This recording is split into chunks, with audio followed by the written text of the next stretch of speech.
नमस्कार मंडळी, तुम्हा सर्वांचं नवीन एका व्हिडिओमध्ये खूप खूप स्वागत आहे. आता तुम्ही म्हणाले एवढे सारे बीट कापून ही कुठली रेसिपी? ही रेसिपी अगदी वर्ष काय 2 वर्ष टिकणार बरं काय, इतकी छान आहे. पण तितके दिवस टिकतच नाही, अगदी महिन्याभरातच संपते बरं का. ह्याच्यानंतर तुम्ही विकत कधीच आणणार नाही, घरीच बनवणार फ्रेश फ्रेश बरं का.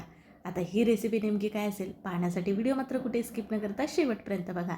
चला मग व्हिडिओला सुरुवात करूया. सुरुवातीला बघा इथं बीट घेतलेत, स्वच्छ धुवून पुसून घेतलेत किंवा बीटरूट म्हणा. आता काय करायचे आहेत आपल्याला ना ह्याच्या समोरचा आणि पाठीमागचा जो भाग असतो तो काढून घ्यायचा आहे आणि बीटच्या वरचे साल आपण काढून घेणार आहोत बरं का. तुम्हाला बीट खाण्याचे फायदे माहिती आहे का हो? थोडक्यात माहितीच असतील, पण आता हिथं आपण हे बीट स्वच्छ करूसपर्यंत ना तुम्हाला सांगतेच थांबा. बीटमध्ये ना लोहाचे प्रमाण जास्त असते बघा, ज्यामुळे ना हिमोग्लोबिन वाढते आणि ॲनेमियाची समस्या दूर होण्यास मदत होते. त्याचबरोबर बीटमध्ये नैसर्गिक नायट्रेट्समुळे ना रक्तवाहिन्या रुंद होतात, ज्याच्यामुळे रक्तदाब कमी होण्यास आणि हृदयाचे आरोग्य सुधारण्यास मदत होते बघा. शरीर डिटॉक्स करते. यकृताचा विषारी पदार्थापासून मुक्त करण्यासाठी आणि यकृताचे कार्य सुधारण्यासाठी ना बीट खूप उपयुक्त आहे बघा. बीटचा रस ना थकवा कमी करतो आणि शरीरातील क्षमता सुधारण्यास मदत करतो. त्याचबरोबर ह्याच्यामध्ये ना भरपूर अँटीऑक्सिडंट असल्याने ना त्वचा चमकदार होते आणि केस गळती कमी होण्यास मदत होते. बीटमध्ये बघा फायबरचे प्रमाण ना चांगल्या प्रमाणात असते, जे पचनसंस्था निरोगी ठेवण्यास मदत करते. त्याचबरोबर मेंदूतील रक्तविसरण वाढते, ज्याच्यामुळे स्मरणशक्ती सुधारण्यास मदत होऊ शकते. इतके सारे बीटरूट खाण्याचे फायदे आहेत बरं का, त्याच्यामुळे आवर्जून खाल्ले पाहिजेत. पण तसं बघायला गेलं तर मुलं फार बीटरूट हे खात नाहीत बघा. म्हणून ना आज खास करून मुलांसाठी ही रेसिपी आहे. जे बीट घेतले होते ना त्याच्यावरचे सालं सर्व काढून घेतलेत बघा. जसं बटाट्याच्या वर साल काढतो का नाही अगदी तसं, किंवा तुम्ही सुरीने सुद्धा काढू शकता. हे सुद्धा मी व्हिडिओमध्ये दाखवलेलं आहे. आणि नंतर तुम्हाला जमेल ती इतकं बारीक फोडी करून घ्यायच्या आहेत. तसं तर आपण हे शिजवून घेणारच आहोत, पण अशा बारीक फोडी करून घेतल्यामुळे ना ते लवकर शिजतात, म्हणून इथं मी बारीक फोडी करून घेतल्यात. बाकी काहीच नाही, अगदी तुम्ही मोठ्यासुद्धा फोडी करून घेऊ शकता. पण बारीक फोडी करण्याचा आणखीन एक फायदा आहे, ते तुम्हाला पुढे सांगते. आता बघा एकसारखे छान सर्व फोडी करून घेतल्यात. इथं मी बीट खाऊन बघितलं, छान गोडीसुद्धा बीट आहे बघा. हे तुम्ही म्हणाल नेमकी रेसिपी तर काय आहे ते तर सांगा. तर आज आपण करत आहोत बीटरूटचा जाम. बघा मुलांना जाम म्हणलं की फार आवडतो ना, तेही साखर न वापरता हा आपण जाम करणार आहोत. अगदी एकदा करून तुम्ही वर्षभर खाऊ शकता असा आपण जाम करणार आहोत बरं का. साठी ना इथं वजनी प्रमाणामध्ये सांगायला गेलं तर 500 ग्रॅम इतके हे बीट घेतलेत आणि नगामध्ये सांगायला गेलं तर चांगले मोठे 3 इतके हे बीटरूट घेतलेत बघा. आता इथे कुकर घेतला आहे, कुकरमध्ये स्टँड खाली ठेवला आहे आणि 1 ग्लासभर इतकं पाणी घातलं आहे बघा. आता कुकरचा डबा ह्याच्यामध्ये ठेवून आपण ज्या बीटच्या फोडी केल्यात त्या आता ह्या कुकरच्या भांड्यामध्ये काढून घ्यायच्या आहेत. आणि ना ह्याच्यामध्ये पाणी घालायचं आहे. पाणी अति जास्त घालायचं नाही, ह्याचं कारणसुद्धा पुढे सांगते तुम्हाला. थोडंच पाणी घालायचं. तर इथं बघा अर्धा ग्लास इतकंच पाणी घातलेलं आहे बघा. आता तुम्ही डायरेक्ट कुकरमध्ये सुद्धा शिजवून घेऊ शकता. इथं ना मी डब्यामध्ये फोडी घालून शिजायला ठेवल्यात बघा. आता ह्या कुकरचं झाकण लावूयात आणि ह्याच्यात आपण 3 शिट्ट्या काढून घेणार आहोत, म्हणजे छान प्रकारे ना शिजलं जाईल. अगदी तुम्ही पातेलामध्ये कढईमध्ये शिजवून घेऊ शकता बरं का, पण कुकरमध्ये कसे लवकर शिजले जातात ना म्हणून. आता ना 3 शिट्ट्या काढून घेतल्यात. ह्याच्यातली जी वाफ आहे ते पूर्णपणे जिरून घेऊया आपण. आणि बघा ह्याच्यात जो डबा आहे ना तो आता आपण काढून घेणार आहोत. गरम असताना कुकर काढायचं नाही, ब्लास्ट होण्याची शक्यता असते म्हणून. आता हे बीटचे तुकडे शिजलेत का पाहूयात. तर बघा सुरीने पाहिलं तर लगेच हे कापले जातात, म्हणजे शिजलेत असं समजायचं. आता तुम्ही म्हणाल शिजवण्यामुळे त्याचे पोषक घटक निघून जातात, पण त्याचा जो रस आहे ना बीटरूटचा त्याच्यामध्ये निघालेला तो सुद्धा आपण वापरणार आहे बघा. त्याच्यामध्ये जो रस आहे तो बिलकुलसुद्धा आपल्याला टाकायचा नाही. आता नाही आपण थंड व्हायला ठेवणार आहोत, खूप गरम आहे का नाही म्हणून. आता बघा जाम करत आहोत का नाही आपण, मग गोडासाठी नाही तर मी वापरत आहे गूळ. तो गूळ का नाही असं जरा काळाच वापरायचा बघा, जेणेकरून ना तो गोडीस जास्त असतो, शिवाय केमिकल विरहित असतो म्हणून. आता बघा गूळसुद्धा इथे बारीक बारीक चिरून घेतला आहे, अगदी तुम्ही खिसूनसुद्धा घेऊ शकता. गुळाच्या ऐवजी काय वापरायचं ते सुद्धा सांगते तुम्हाला. बघा एकसारखा गूळ चिरून घेतला. आता तुम्ही म्हणाल गुळाचं प्रमाण किती, तर तुम्हाला सांगितलं बीट हे आपण अर्धा किलो 500 ग्रॅम इतके घेतलेत. त्याच्यासाठी ना साधारण तुम्हाला 150 ते 200 ग्रॅम इतका गूळ घ्यायचा आहे बघा.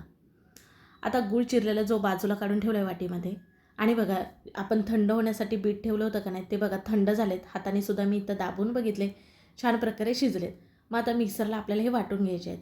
शिजले असल्यामुळे वाटायला सोपे जातात, लगेच वाटले जातात. आता ह्याच्यामधला जो रस आहे ना तोच ह्याच्यामध्ये आपल्याला घालायचा आहे बीटचा वाटण्यासाठी, म्हणजे एकदम छान बारीक जमेल अशी ह्याची पेस्ट होते बघा. अगदी छान प्रकारे अशी ह्याची पेस्ट झाली, एकदम स्मूथ. वरून बिलकुलसुद्धा 1% पण पाणी वापरायचं नाही, जे रूटचं आपलं शिजवलेलं पाणी आहे ना ते वापरूनच याची पेस्ट करायची आहे. आता बघा आपण जाम करत आहोत. मग कधी कधी काय होतं माहिती आहे का, किती जरी आपण मिक्सरला बारीक केलं तर एखादा मोठा तुकडा राहतो. म्हणून काय करायचं आहे, आपल्याला ह्या चाळणीने चाळून घ्यायचं आहे. जसं पुरण कसं आपण चाळतो तसं. तर खाली एक मोठं भांडं ठेवलं आहे, त्याच्यावरती चाळण ठेवले आणि जसं हे बीट आपण मिक्सरला वाटू ना तसं ह्या चाळणीवरती काढून घेतलं आहे बघा. आणि हे वाटण्यासाठी ना मी छोटंच मिक्सर जारचा वापर केला, कारण ह्याच्यामध्ये एकदम बारीक स्मूथ अशी पेस्ट होते ना म्हणून. आता बघा संपूर्ण हे वाटून झाले. 2 बॅचेसमध्ये इथे वाटून घेतले. सर्व ही केलेली बीटची जी पेस्ट होती ह्या जाळीवरती काढून घेतले आणि जसं आता आपण पुरण चाळतो का नाही तसं चाळून घेणार आहोत. म्हणजे आता इथं मी स्पॅच्युला वापरत आहे, अगदी तुम्ही उलतान वगैरे वापरू शकता. मला म्हणले होते बघा, बीटरूटच्या फोडी ह्या बारीकच करायच्या जरी आपण शिजवून घेतला तरीसुद्धा, कारण आपण ज्यावेळी पेस्ट केली का नाही त्यावेळी एकदम स्मूथ छान पेस्ट होते. शिवाय आपण ह्या चाळणीतनं जेव्हा चाळून घेतो ना तेव्हा मोठा जरासुद्धा तुकडा राहत नाही. म्हणून ही एक टिप्स महत्त्वाची आहे. आता मी इथे बीटचा जाम करत असल्यामुळे की नाही फक्त बीटचा वापर केला, पण तुम्ही अर्ध बीट आणि अर्ध गाजर घेऊ शकता किंवा तुमच्या आवडीनुसार गाजरसुद्धा ह्याच्यामध्ये वापरू शकता. बघा बघता बघता इथं लगेच सर्व पेस्ट वाटून झाले आणि वर बघा, वर जो चोथा उरला आहे आपण तितक्याच काही करू शकत नाही, तर तो बाजूला ठेवूयात. आणि बघा एकसारखं छान प्रकारे नाही इथं आपलं हे वाटून झालं आहे. जामसाठी करत आहोत त्यामुळे शक्यतो करून आपल्याला असं हे गाळणीनं वाटून म्हणजेच की चाळून घ्यायचं आहे बरं का. म्हणजे एकदम स्मूथ इथं दिसत असेल, जसं आपल्याला जामला हवं का नाही तसं टेक्स्चर आलेलं आहे. वाव, बघू शकता इथे एकदम स्मूथ असं, जरासुद्धा ह्याच्यामध्ये छोटे मोठे तुकडे राहिलेले नाहीत. आता चला, ही तर आपली पूर्ण अगोदर जी तयारी करायची असते ती तयार झाली. आता आपण जाम कसा करायचा ते पाहूयात. त्याच्यासाठी गॅसवरती पॅन ठेवला आहे आणि आता आपण जी तयार केलेली बीटरूटची पेस्ट होती ती संपूर्ण ह्याच्यामध्ये घालून घेऊयात. तुमच्याकडे असा स्पॅच्युला असेल ना तो आवर्जून वापरा, खूप मदत होते बघा. कुठल्याही भांड्याला असं मिश्रण जास्तीचं लागलं असेल ना तर ते भांड्याला जरासुद्धा वाया जात नाही बघा, सगळं निघतं. आता ह्याच्यामध्ये गुळासाठी आपण गूळ वापरणार आहोत ना, तर गूळ इथे घालून घेणार आहे. तर गूळ इथं मी संपूर्ण घालत होते, पण अगदी थोडंसं गूळ बाजूला ठेवला बघा, कारण मला वाटलं गुळाचं प्रमाण जास्त होईल का, कारण बीटसुद्धा आपले गोड होते का नाही म्हणून. पण मी थोडंसं खाऊनसुद्धा चाकून बघितलं तर गोडाचं प्रमाण कमी होतं, म्हणून संपूर्ण गूळ इथे वापरला. एकूण इथं ना मी 150 ग्रॅम इतका बारीक चिरला गूळ वापरला बरं का. आता बीट जर तुमचे कमी गोड असतील मग 200 ग्रॅमसुद्धा गुळाचं प्रमाण तुम्ही करू शकता. आता काही नाही, आपल्याला सतत हे हलवत राहायचं आहे. गूळ वितळेल ना तसं हे पातळ होते बघू शकता. आणि का नाही ह्याच्यामध्ये पाण्याचा अंश आहे, मग ते का नाही असं वर उडत राहतं बघा. त्याच्यामुळे ना असं आपल्याला झाकण ठेवायचं नाही, तर बघा गॅसच्या बाजूला खूप खराब होतं का नाही म्हणून. आणि मध्येत ना असं आपल्याला हलवत राहायचं आहे. गॅस मात्र ना सुरुवातीपासून शेवटपर्यंत बारीकच ठेवायचा आहे. तुम्हाला म्हणले होते बघा, गुळाच्या ऐवजी तुम्हाला दुसरं काय वापरायचं सांगते, तर इथं तुम्ही साखर वापरू शकता. शिवाय खडी साखरसुद्धा वापरू शकता. म्हणजे खडी साखर थोडीशी कुटून घ्यायची आणि मिक्सरला पावडर करून घ्यायची. साखरेपेक्षा ना खडीसाखरेमध्ये नैसर्गिक गुणधर्म असतात, मग तुम्ही खडीसाखरसुद्धा वापरू शकता. बघा मी पुन्हा झाकण ठेवलं होतं. मध्येत 1 ते 1.5 मिनिटांनी झाकण काढून हलवत आहे बघा. आता आपल्याला घालायचं आहे ह्याच्यामध्ये 1 लिंबाचा रस. तर इथं चाळणीवरती पिळून मी घालत आहे, कारण ह्याच्यामध्ये ना बी पडायला नको म्हणून. आणि हलवत राहणार आहोत. लिंबाचा रस कशासाठी, तर आपलं ना प्रिझर्वेटिव्हचं काम करतं. जाम म्हणजे ना आपला अगदी वर्षभर जरी राहिलात ना खराब होत नाही. लिंबूच्या ऐवजी तुम्ही व्हिनेगरसुद्धा वापरू शकता, पण आपल्या घरी लिंबू असतो का नाही, मग 1 लिंबाचा रस वापरायचा. आता हे परत आपण सतत हलवत राहणार आहोत. तुम्हाला वाटत असेल आता इथं घट्टपणा आलाय म्हणजे हा आपला जाम तयार झाला का, पण बिलकुलसुद्धा नाही. तुम्हाला दाखवते थांबा. इथं डिशवरती बघा जाम घेतलाय आणि प्लेट अशी वाकडी करायची. जाम सरकतो का नाही म्हणजे हा आपला तयार झाला नाही समजायचं. आणि सतत परत आपण हलवत राहणार आहोत. मला बघा सांगितलं होतं बीट शिजवत असताना पाणी कमी घालायचं.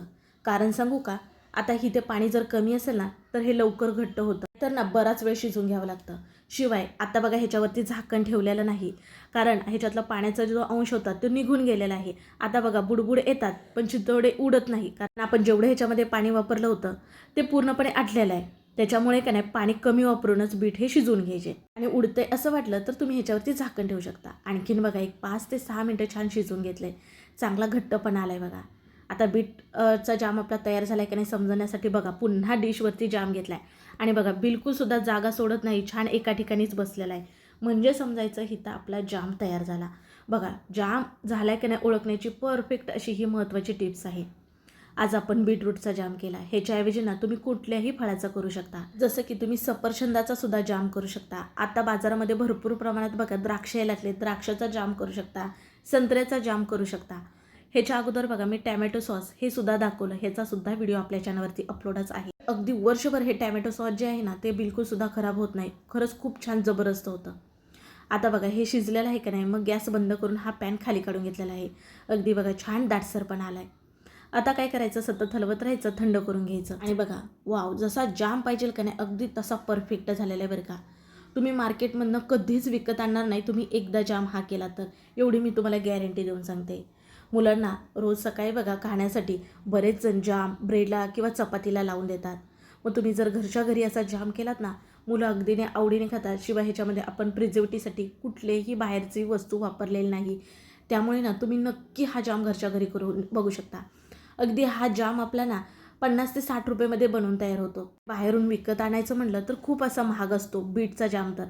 बघा इथं मी मुलांना अशा चपातीला लावून ना हा जाम देते. अगदी मुलं आवडीने खातात. तुम्ही अगदी ब्रेडला सुद्धा वगैरे मुलं खात असतील तर लावून देऊ शकता. जाम ना पूर्णपणे थंड करून असा एखादा तुम्ही काचेच्या बरणीमध्ये किंवा डब्यामध्ये भरून ठेवू शकता. अगदी फ्रीजच्या बाहेर ठेवू शकता किंवा फ्रीजमध्ये ठेवू शकता. कारण बरेच जणांना ना थंड जाम खायला आवडतो का नाही म्हणून. वाव, तुम्हाला इथं बघण्यावरनं समजत असेल अगदीच आपण कुठलाही कलर किंवा प्रिझर्वेटिव्ह न वापरता अगदी घरगुती पद्धतीत असा हा आपण बीटरूटचा जाम केलेला आहे. जाम बनवलेला असेल ना तर काही गडबडीच्या वेळेस मुलांना चपातीला लावून दिलात ना तर आवडीने खातात बघा. नक्कीच करून बघा. कसा वाटला व्हिडिओ ते सुद्धा कळवा. व्हिडिओ जरा सुद्धा आवडला तर पटकन एक लाईक ठोका. व्हिडिओ शेअर करा आणि हो, चॅनलला सबस्क्राईब करायला विसरू नका. चला मग पुन्हा भेटू नवीन रेसिपीमध्ये. तोपर्यंत बाय.